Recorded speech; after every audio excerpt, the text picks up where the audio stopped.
Poster देख के नलिनी हैरान क्यों हो गई।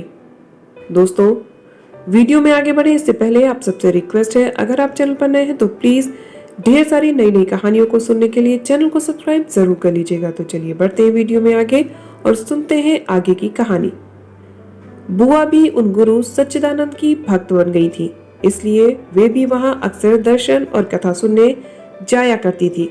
वहां पर उनकी मुलाकात आनंदी से हो जाया करती थी। राधे ने शहर से दूर एक चाल में कमरा लिया और दोनों पति पत्नी की तरह रहने लगे थे। वह दूध का काम करने के साथ एक हलवाई की दुकान में भी काम करने लगा था। वे लोग 3-4 महीने भी नहीं रह पाए थे कि स्वामी जी के आदमी उन लोगों का पता लगाकर आए और उन लोगों को अपने साथ ले गए। वह अपने कमरे में आकर खुश हो गई थी, लेकिन राधे को यहाँ आना अच्छा नहीं लगा था। उसने सख्त ताकीद कर दी थी कि तुम स्वामी जी से दूरी बनाकर रहना। मंदिर के पीछे कई सारे कमरे बने हुए थे जो प्रबंध कमेटी ने पुजारियों के परिवारों के रहने के लिए बनाए हुए थे। उसके सिवा भी 8-10 कमरे थे जो यात्रियों के लिए बनाए गए थे, लेकिन उन सब कमरों में अब स्वामी जी के चहेते रहते थे। गुरुजी की पत्नी भी वहां पर रहती थी। उनके कमरे में एसी लगा था, बड़ा टीवी और सारी सुख सुविधाएं थी। यह आश्रम बुआ के घर के पास ही था, इसलिए बुआ वहां पर आनंदी को देख चौंकी थी, लेकिन उसने इशारे से चुप रहने को कह दिया था। राधे, तुम्हारी बहू तो कमरे में ही घुसी रहती है, बाहर आकर दर्शन तो कर लिया करे। जब वह सज धज कर आश्रम में पहुंची तो स्वामी जी वहीं बाहर ही बैठे हुए थे। आनंदी बहू, यहाँ पर तुम्हें कोई परेशानी या कुछ जरूरत हो तो बता देना। राधे तो एकदम लापरवाह है और गैर जिम्मेदार लड़का है। स्वामी जी ने स्वयं उठकर मंदिर में चढ़े हुए ढेर सारे फल और मिठाई उसकी झोली में डाले और बोले, सब बच्चों को ही मत खिलाना, खुद भी खाना। कितनी कमजोर लग रही हो। मैं राधे से कहूंगा कि मेहरी का बड़ा सुख लेकिन खर्ची का बड़ा दुख। उनके चेहरे पर अनोखा तेज देख उसका मन उनके प्रति श्रद्धा से भर उठा था। वह उनके चमकते चेहरे और आकर्षक व्यक्तित्व से बहुत प्रभावित हो गई थी। स्वामी जी लगभग 40-45 के लंबे चौड़े स्वस्थ गठीले बदन के थे। उनका व्यक्तित्व बहुत आकर्षक था। उनको सुंदरकांड कंठस्थ था। उन्हें संस्कृत के कई सारे श्लोक और मंत्र कंठस्थ थे, जिन्हें अपने मधुर स्वर में गाकर श्रोताओं को मंत्रमुग्ध कर देते थे। उनके आश्रम में एक बड़ा सा बरामदा था जहां रोज कीर्तन, भजन और प्रसाद वितरण होता था। वे समय समय पर दूसरे कथावाचकों को आमंत्रित करते, जिसके कारण वहां भीड़ के साथ साथ चढ़ावा बढ़ता जा रहा था, जिस पर स्वामी जी अपनी काग दृष्टि लगाए रहते थे।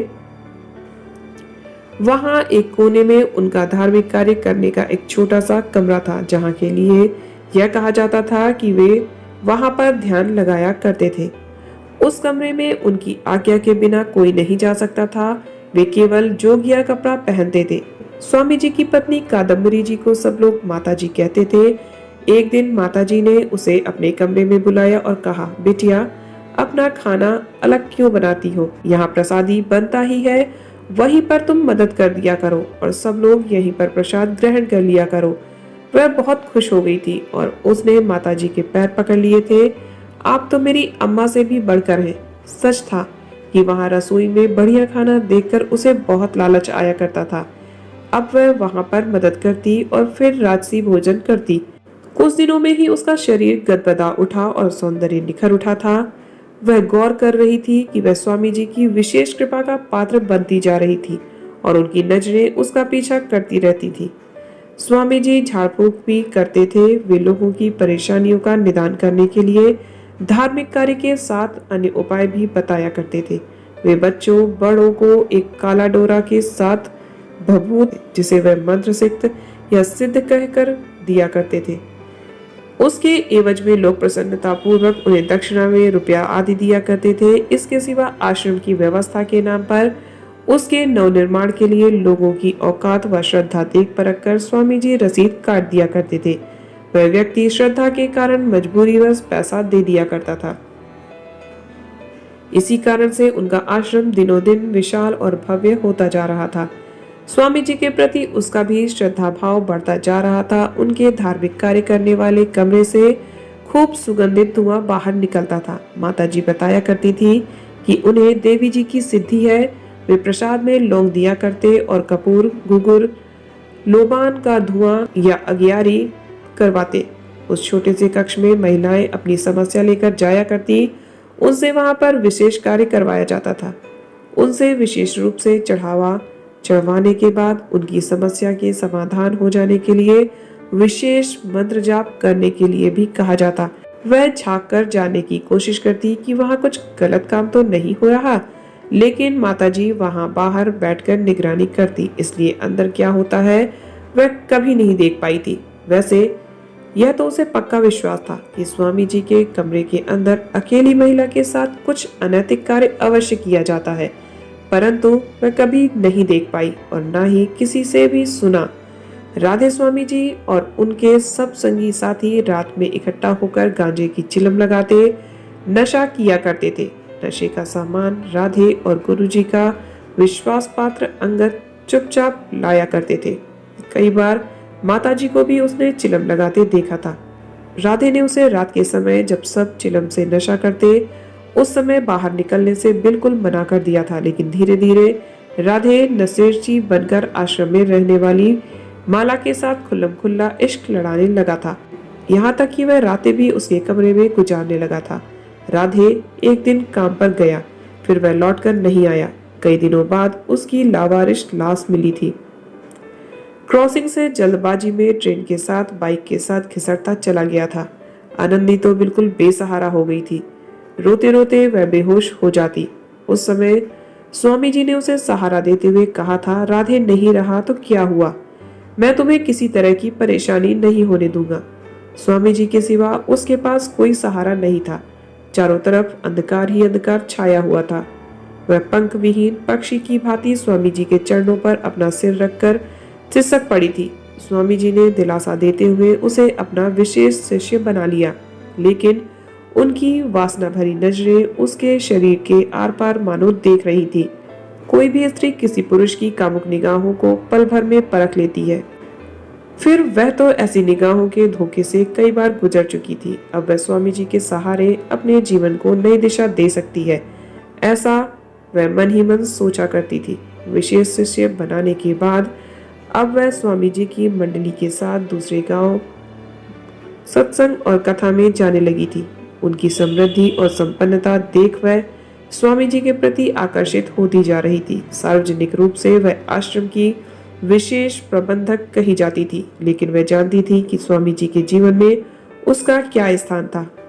जब वह फॉर्च्यूनर गाड़ी में बैठती तो इस सपने के साथ बैठती कि जल्द ही वह भी ऐसी ही गाड़ी और आश्रम की मालकिन बनकर रहेगी। वह स्वामी जी का राजसी ठाट बाट देख वह स्वयं भी उसी तरह की रईसी से रहने की अभिलाषा पाल बैठी थी। आनंदी अपनी जद्दोजहद में लगी हुई थी। इधर बेटी लक्ष्मी 12 वर्ष की हो चुकी थी और स्कूल के नाम पर वह स्वामी जी के ही एक चेले मलंग के साथ आंख लड़ा रही थी। बेटा बलराम सबकी नजर बचाकर चिलम के सट्टे लगाया करता। उसके सामने दोनों इस तरह से कॉपी किताब के पेज पलटते मानो पढ़ाई के सिवा कुछ जानते ही नहीं। वह बच्चों की तरफ से निश्चिंत थी। वे दोनों स्वामी जी से ट्यूशन और हाथ खर्च के लिए रकम लेते रहते। दोनों के पास बड़े बड़े मोबाइल देख वह खुश होती थी कि उसके बच्चे उसकी तरह गरीबी में नहीं बड़े हो रहे हैं। अब वह अपने को शातिर समझकर अपने लिए नई राह बनाने चल पड़ी थी। उसका प्रमोशन हो गया था। माताजी वाला कक्ष उसके लिए आवंटित हो गया था। वह स्वामी जी की मुख्य शिष्या के रूप में जानी जाने लगी थी, परंतु वह जान समझ रही थी कि वह स्वामी जी के लिए एक खिलौने की तरह थी। जब तक चाहेंगे उसके शरीर के साथ अपनी भूख मिटाएंगे, फिर उनको जैसे ही कोई नया शिकार पसंद आया वह किनारे कर दी जाएगी, क्योंकि वह उनकी तथाकथित पत्नी का हर्ष देख रही थी। उसके देखते देखते वे पच्युत होकर टूटी टांग के साथ आश्रम के एक छोटे से कोने में आंसू बहाती हुई अपने दिन काट रही थी। इसलिए कुछ कथा प्रसंगों को आनंदी ने कंठस्थ कर लिया और उसे अकेले में अभ्यास किया करती। चूंकि वह पढ़ना जानती थी, इसलिए वह रोज कथा प्रसंगों को पढ़ती, सुनती और बोलने का अभ्यास करती थी।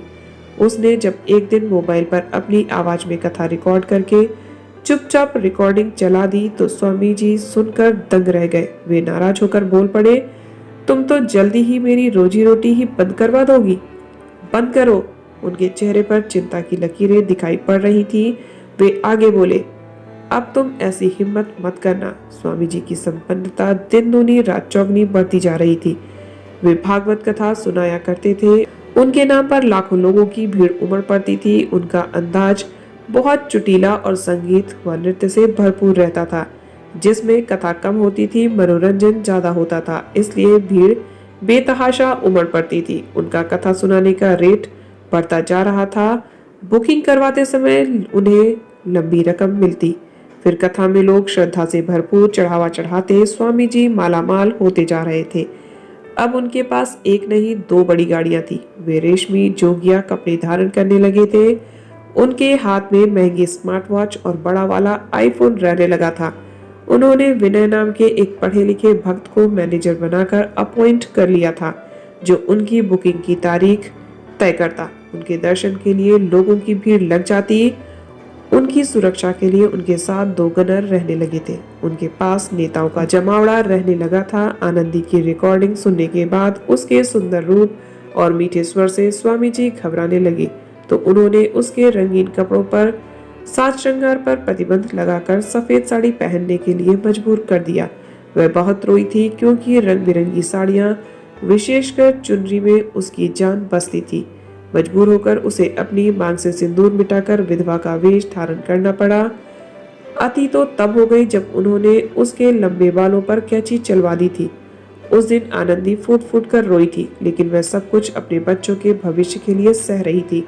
उसने मन ही मन योजना बना रखी थी कि जब उसकी ख्याति बढ़ जाएगी तो वह कथावाचक बनकर अपना अलग आश्रम बना लेगी। परंतु स्वामी जी के गुप्तचर उसकी हर क्रियाकलाप पर नजर रखते थे। उन्होंने उसे आगाह किया था, ज्यादा उड़ने की कोशिश मत करना, वरना बर्बाद हो जाओगी। वह स्वामी जी के साथ बहराइच में भागवत कथा के लिए उनकी मंडली के साथ गई हुई थी। वह छोटा शहर था, अपार जनसमूह उमड़ पड़ा था, क्योंकि आयोजनकर्ता ने कथावाचक के पोस्टर में उसकी तस्वीर भी छपवा रखी थी और वे लगातार पर्चा बांटकर कथा का प्रचार भी कर रहे थे। वह अपनी कथा में व्यस्त थी। लगातार उसे 1 महीने तक बाहर रहना पड़ा था। ऐसा पहली बार नहीं हुआ था। वह अक्सर कथा मंडली के साथ गांव-गांव जाती रहती थी, क्योंकि ग्रामीण श्रद्धापूर्वक कथा सुनते थे और जी भरकर दान भी देते थे। अब तो गुरुजी की ख्याति बढ़ती जा रही थी, इसलिए बड़े बड़े शहरों में भी लंबे प्रवास के लिए जाना पड़ता था। वह मना तो कर ही नहीं सकती थी, क्योंकि वह उनकी मंडली के साथ साथ उनके आनंद के लिए आवश्यक सामग्री की तरह थी। उनके लिए वह एक पंथ 2 काज थी। वह लगभग 2 महीने के व्यस्त कार्यक्रम के बाद कुछ दिनों के लिए ही लौटकर आई थी। घर पर बेटी रूपा को ना पाकर जब बेटे से पूछा तो वह बोला, वह तो लगभग 1 महीने पहले माताजी की आज्ञा से उनके किसी रिश्तेदार के साथ कुछ पढ़ाई करने गई है। वह समझ नहीं पा रही थी कि बेटी रूपा कहाँ गई। माताजी से पूछा तो वे गोलमाल जवाब देकर बोली, मुझसे कहा था कि वह कल लौटकर आ जाएगी, तो मैंने हाँ कर दी थी। वह कहाँ गई उन्हें नहीं मालूम। इतना कहकर उन्होंने मुंह फेर लिया था। स्वामी जी से पूछा तो वे लापरवाही से बोले थे, वह बड़ी हो गई है, अपना भला बुरा जानती है। तुम नाहक परेशान हो रही हो, अपने अगले प्रोग्राम पर ध्यान दो। इस बार तुम्हारे नाम से अलग से बुकिंग ली है, इसलिए अच्छे से अभ्यास करो और कल परसों से यहाँ आश्रम में तुम्हें कथा सुनानी होगी। इस अप्रत्याशित घटना ने उसके सारे सपनों को धूल धूसरित कर दिया था। वह रात भर सिसकती रही थी। तो दोस्तों, आपको ये कहानी कैसी लगी कमेंट करके जरूर बताइएगा। कहानी में आगे क्या हुआ जानने के लिए वीडियो का नेक्स्ट पार्ट जरूर देखिएगा। साथ ही चैनल को सब्सक्राइब जरूर कर लीजिएगा। तो चलिए मिलते हैं नेक्स्ट वीडियो में आगे की कहानी के साथ। तब तक आप सब हंसते रहिए, मुस्कुराते रहिए, खुश रहिए। Bye bye, take care.